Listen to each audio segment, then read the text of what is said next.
Fala galera, beleza? Bora começar então a falar sobre a correção da reprodução sexuada, que foi do capítulo 9, que vai falar sobre a fecundação e desenvolvimento, tá bom?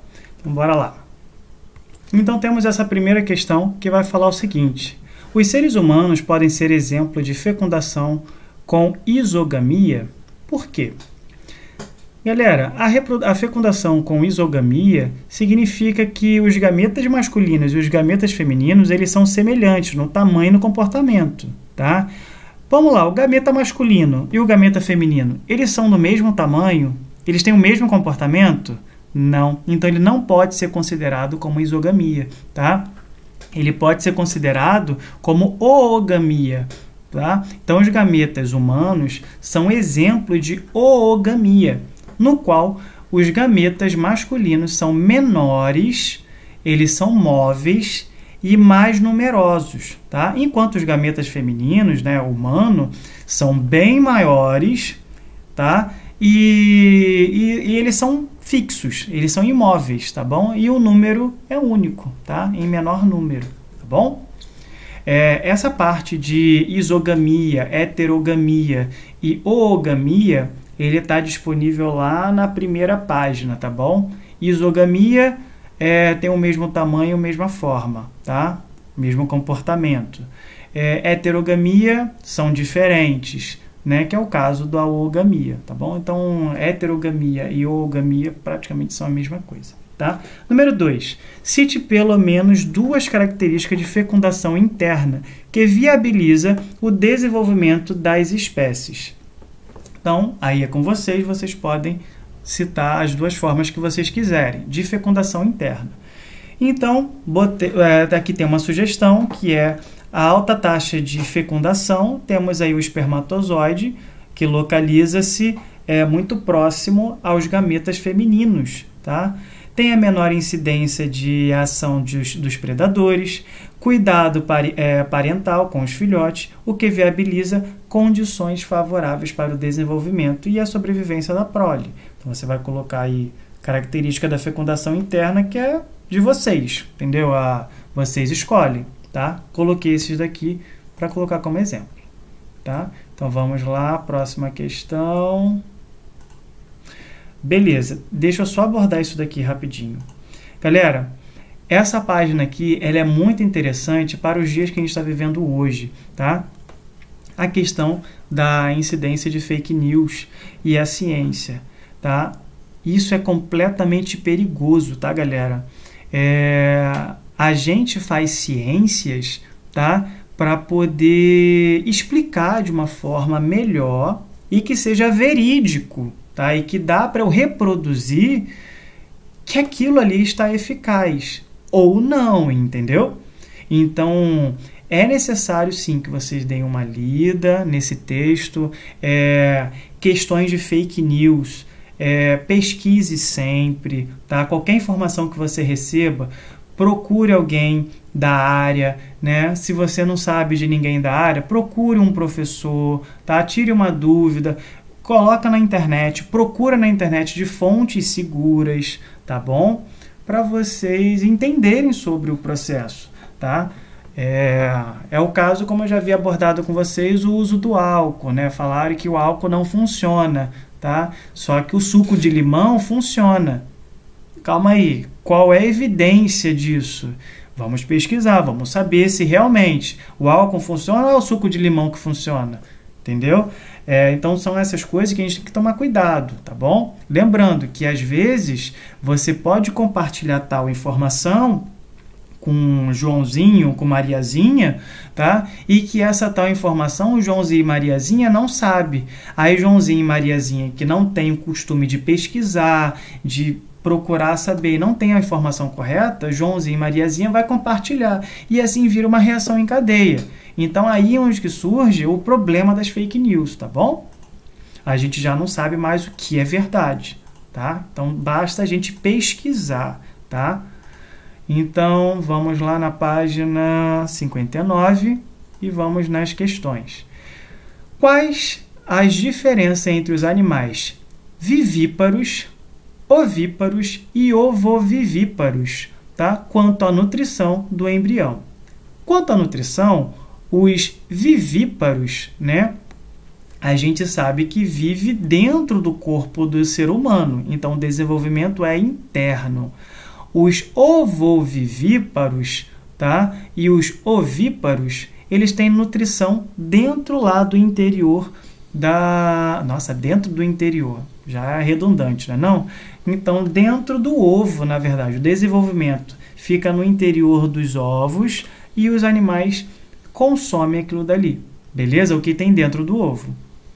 Beleza? A gente é vivíparo, porque a gente consegue se nutrir diretamente da mãe, tá bom? Pela barriga.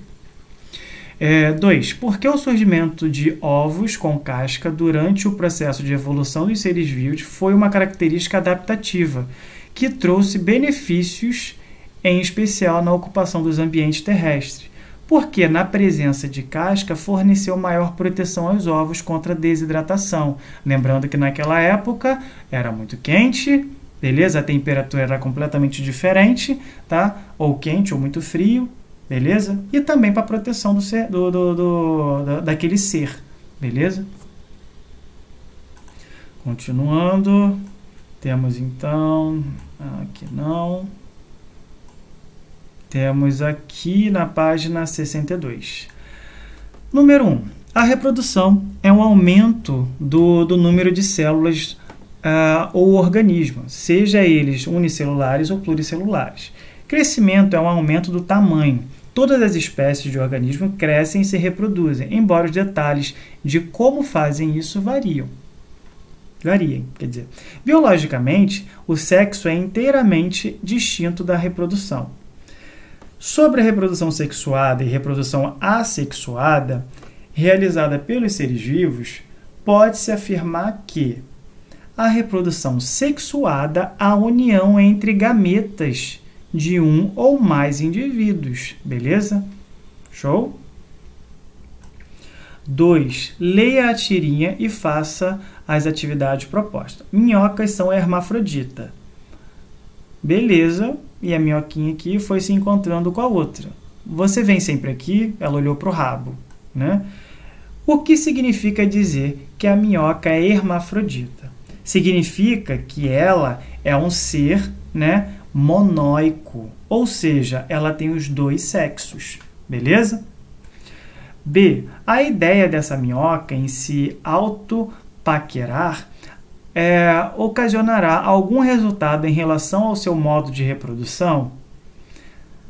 Explique a sua resposta. Ou seja, não terá sucesso, porque mesmo que ela seja hermafrodita, ela faz fecundação cruzada, isto é, se reproduz com outra minhoca. No caso, ela tenha os dois sexos, mas ela não vai fazer uma reprodução, beleza? Ou seja, ela tem o órgão genital masculino e o feminino, beleza? Mas ela não vai se autorreproduzir, beleza? Ela vai ter que fazer uma fecundação cruzada, ela vai ter que entrar em contato com uma outra minhoca para poder fazer a reprodução cruzada, tá bom? Que a gente viu lá no vídeo. 3. Muitas plantas são monóicas, mas alguns mecanismos bioquímicos evitam a autofecundação. Em algumas espécies, por exemplo, órgãos masculinos e femininos amadurecem em espécies diferentes. Evitar a autofecundação é vantajoso para a planta? Por quê? Sim, ela é autovantajosa. Porque na autofecundação não ocorre a união dos caracteres dos organismos diferentes, e assim a variabilidade genética é menor, podendo dificultar a adaptação dos indivíduos e a mudanças ambientais ao longo da geração. Então vamos lá. Se você quer uma rosa vermelha, tá?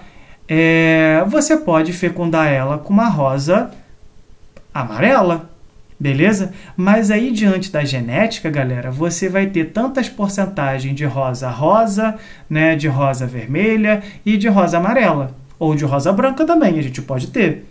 Agora, se você pegar, autofecundar essa rosa, o que vai acontecer? A probabilidade é que você tenham seres parecidos com ela, com a variação genética que a própria tem. Então, não vai estar misturando com outros genes, beleza? Essa seria uma das vantagens da autofecundação. Mas se ela tiver algum problema adaptativo, também ela vai morrer, tá? A polinização geralmente ocorre entre flores de mesma planta ou entre flores de plantas diferentes da mesma espécie, caracterizando a polinização ou a fecundação cruzada. Como a maioria das flores é hermafrodita, é monóclica, né, ou seja, tem os dois sexos, há mecanismo que evita a autopolinização, a autofecundação. Explique em um dos mecanismos que dificultam ou evitam a autopolinização. Então, temos aí o que pode dificultar. A dificuldade de transporte de grãos de pólen, o que ocorre uma razão de posição inferior das anteras em relação aos estigmas, ou seja, se eu tenho lá as anteras, né, que faz parte do órgão masculino, se ela for mais baixinha do que os estigmas, então vai ficar difícil, né, desse pólen entrar no estigma, que é o sistema reprodutor feminino. Então pode ter a dificuldade do transporte do pólen. Aí, o que você vai ter que fazer? Vai pegar um cotonete ou, né, no caso na natureza, se for uma abelha, né, vai passar por ali e vai jogar no estigma. Deram para entender? Show? Vamos embora lá.